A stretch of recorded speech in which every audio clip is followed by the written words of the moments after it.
तो यह बात तो हो गई, अगर मैं नेता होता तो क्या करता? फिर तो जनता के लिए ही, जब इस तरह से चलता तो जनता के लिए सेवा करता।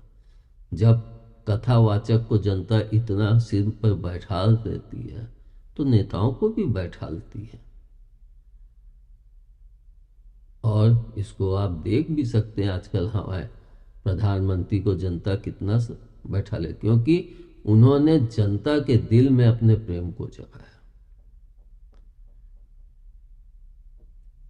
अब या तो हो गई नेताजी की बात, अगर मैं नेता होता तो यह करता।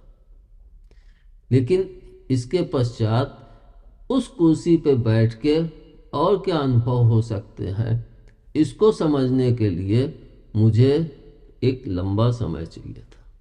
इसी कारण से मैं 10-11 महीने पहले जब बैठता था, फिर जब कुर्सी में 10 महीने या 11 महीने बैठा, तो जो अनुभव किया,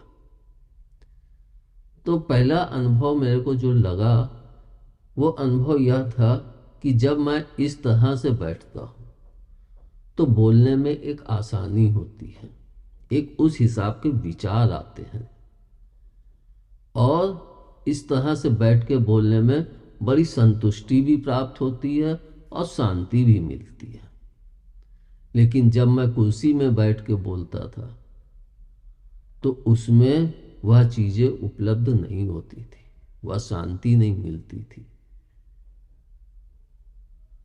इसका मैंने दो ही कारण समझे कि कुर्सी में हम पैर नीचे लटका के बैठते हैं, और जब हम इस तरह से आसन पे बैठते हैं तो हमारे पैर क्रॉस करके बंधे होते हैं, यानी हमारा मन स्थिर होता है। जैसा कि मैंने पहले ही कहा है कि जो व्यक्ति कहते हैं ध्यान नहीं लगता है, अगर वो पैर क्रॉस करके बैठें तो उनका जो मन इधर उधर भागता है वह काफ़ी हद तक कंट्रोल हो जाएगा। फिर दूसरा जो उसमें अनुभव था, मैंने एक पैर नीचे रख के एक पैर घुटने के ऊपर रख के कुर्सी पे बैठा, उसमें क्या होता है, कैसा अनुभव होता है।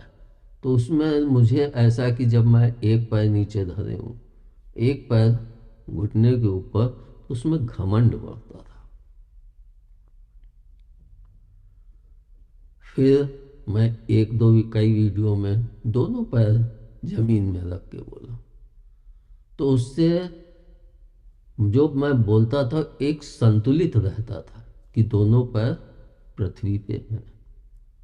मगर उसमें सबसे बड़ी कुर्सी पे बैठ के बोलने में क्या अड़चन होती थी कि हमें बोलने में वह स्वतंत्रता नहीं अनुभव होती थी। ऐसा लगता था जैसे मेरे को इसमें मज़ा नहीं आ रहा है, बोलने में भी नहीं आ रहा है, और वो चीज़ें नहीं हो पा रही जो मैं इस तरह से बैठ के बोलने में अनुभव करता हूँ।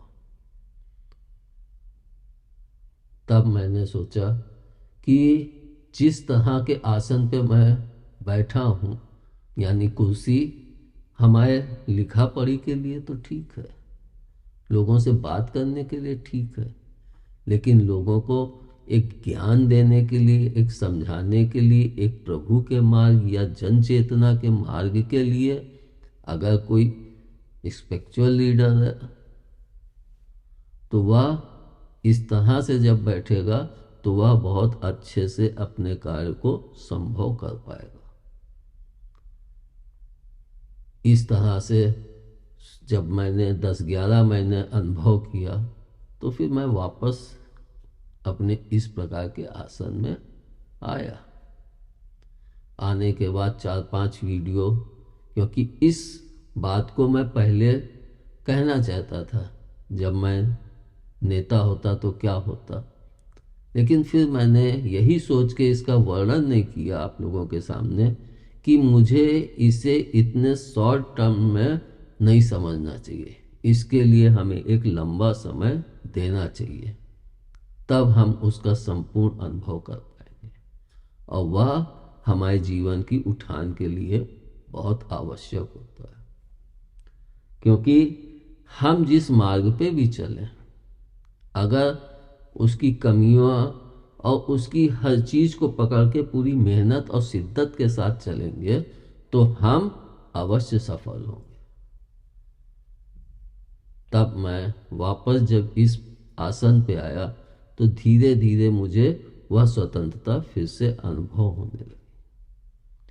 और इन सब चीज़ों को देखने के पश्चात तब मैंने सोचा कि इस अनुभव को आप लोगों के सामने भी प्रस्तुत करूं।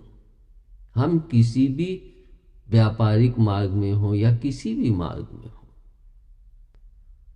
हम देखते हैं अगर आप किसी को भाषण दे रहे हैं तो कुर्सी पर बैठ के अगर भाषण आप देंगे तो वह भाषण कभी भी उपयुक्त नहीं लगेगा।